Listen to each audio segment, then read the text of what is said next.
Os átomos são constituintes da matéria, sendo divididos em duas regiões, o núcleo e a eletrosfera.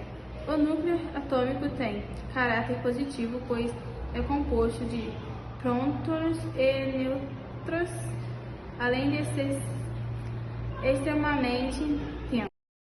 O átomo basicamente é dividido em duas regiões. O núcleo atômico e a eletrosfera. O núcleo atômico é caracterizado pela sua grande densidade.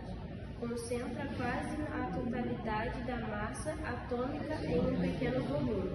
É nessa parte que estão localizados os prótons de carga positiva e os nêutrons, os quais possuem a carga neutra. Esquema didático da estrutura do átomo. A eletrosfera, região periférica ao núcleo, estão localizados os elétrons, os quais possuem carga elétrica negativa e cuja massa insignificante com comparação os prótons e nêutrons. A palavra átomo vem do grego e significa indivisível, antes do modelo de sistema solar de Rutherford. O cientista japonês Hantaro Nagaoka, em 1904, propôs o modelo saturniano, em que o átomo seria formado por um caroço central, rodeado por anéis de partículas, tal qual o planeta Saturno. Em 1924, Louis de Broglie apresentou a ideia de dualidade das partículas.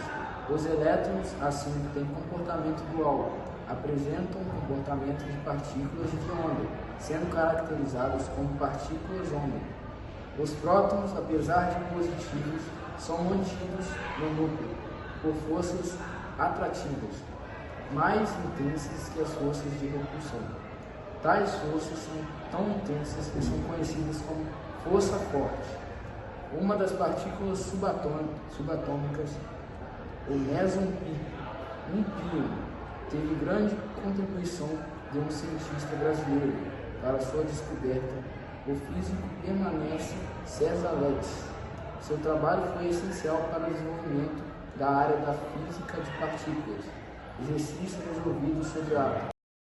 Os átomos são comumente apresentados como estruturas compostas por três partículas fundamentais subatômicas: prótons de caráter positivo, nêutrons de caráter elétrico neutro, elétrons de caráter negativo. Contudo, já é sabido que outras partículas subatômicas estão presentes, como os quarks, os positrons, os nêutrons, os pions, os mesons, os muons, entre outros. O próton e o nêutron são partículas subatômicas compostas de fissão, formadas por outras partículas. Os prótons, por exemplo, são compostos por dois quarks UP e um quark duplo. Já os nêutrons são compostos por quark UP e dois quark duplo. Os elétrons são conhecidos como partículas subatômicas fundamentais, pois não são formados por outras partículas. São estruturas que não podem ser vistas nem pelos melhores dos instrumentos ópticos disponíveis. Assim sendo, a compreensão da sua estrutura e das suas propriedades ocorreu por diversos experimentos, os quais foram dando pistas sobre como é a natureza do átomo. Foi no começo do século XX que a ciência passou também por uma grande revolução, com a descoberta e o desenvolvimento da mecânica quântica. Com ela, Niels Bohr fez correções significativas ao modelo de Rutherford, o qual apresentava problemas de instabilidade. O átomo de Bohr é o primeiro modelo que se utiliza da mecânica quântica para explicar o comportamento das partículas constituintes do átomo. Contudo, o desenvolvimento da mecânica quântica fez o átomo ser cada vez mais aprimorado.